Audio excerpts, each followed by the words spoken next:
Γεια σας.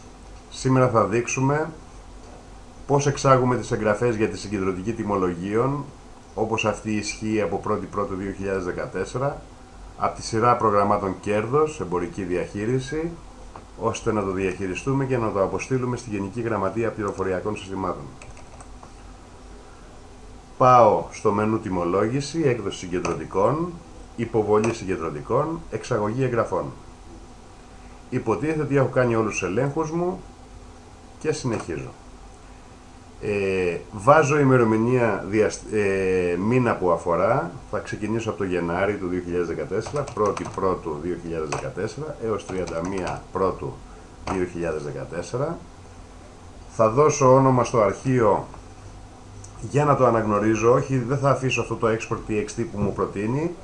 Θα βάλω Ιανουάριος Ιαν 2014 για να ξεχωρίζω. .txt. Η κατάληξη του αρχείου .txt είναι προαπαιτούμενη, δεν μπορούμε να την αλλάξουμε, για να μπορούμε να διαβάζουμε το αρχείο μέσα από το διαχειριστή της συγκεντρωτικής τιμολογίων.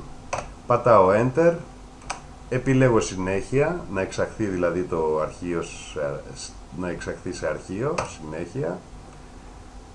Αν θέλω να δω μια προεπισκόπηση του αρχείου, θα πατήσω ναι στην οθόνη και μπορώ με τα βελάκια πάνω κάτω να ελέγξω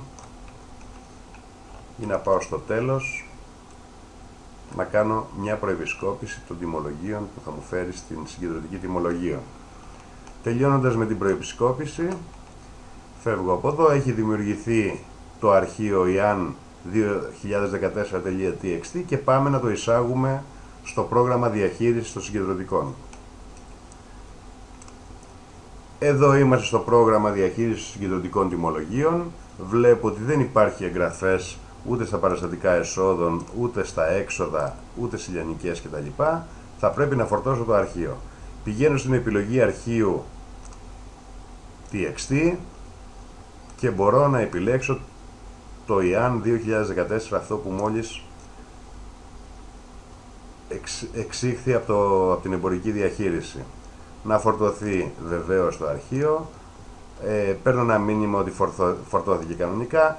Εδώ στα παραστατικά εσόδων που είναι αναλυτικά ένα-ένα τα παραστατικά, δεν μου έχει φέρει τίποτα γιατί έχω επιλέξει να μου τα φέρει συγκεντρωτικά. Βλέπω το αφημί της επιχείρησης, βλέπω την επωνυμία της, το μήνα που αφορά, το έτος που αφορά. Στα συγκεντρωτικά εσόδων, στη συγκεντρωτική εσόδων, βλέπω λοιπόν τους πελάτες μου έναν με το αφημί τους. Μπορώ να κατέβω, να επιλέξω κάποιον, μπορώ να δω μια εγγραφή αναλυτικά. Βλέπω ότι αυτή η εγγραφή του συγκεκριμένου πελάτη έχει πλήθος 2 τιμολογίων και αξία 194. Και συνεχίζω. Στη συγκεντρωτική εξόδων βλέπω τα έξοδά μου, δηλαδή τους προμηθευτές οι οποίοι μου έχει εισαχθεί η συγκεντρωτική, και μπορώ να δω το πλήθος των τιμολογίων, την αξία τους και το ΦΠΑ τους. Το ίδιο μπορώ να δω και στα έσοδα. Κάτω εδώ, 49 τιμολόγια, ένα πιστωτικό έχω στα έσοδα, δηλαδή πωλήσεις, με τις καθαρές αξίες τους και το ΦΠΑ τους.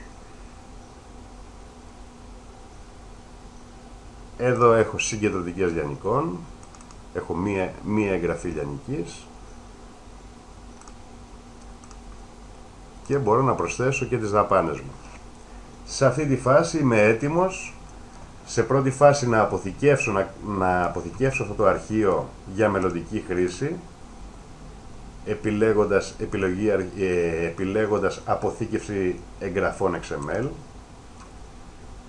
Του δίνω ένα όνομα, το όνομα της εταιρείας, 3 γράμματα το όνομα της εταιρείας, Ιανουάριος του 2014.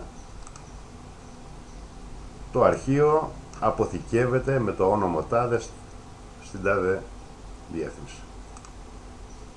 Η αποθήκευση του αρχείου XML ήταν επιτυχής. Αυτό το αρχείο το XML μπορώ ανά πάσα στιγμή πια να το φορτώσω, να το διαχειριστώ μέχρι να το αποστείλω στη Γενική Γραμματεία Πληροφοριακών Συστημάτων. Πώς γίνεται αυτό?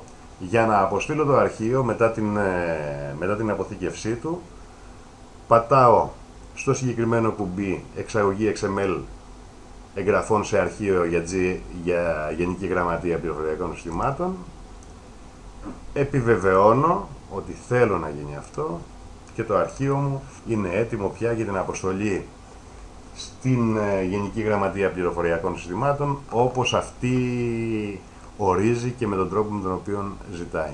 Θα κάνω upload αρχείο, δεν θα το δούμε σε αυτό το σημείο, θα το δούμε σε άλλο βίντεο αργότερα.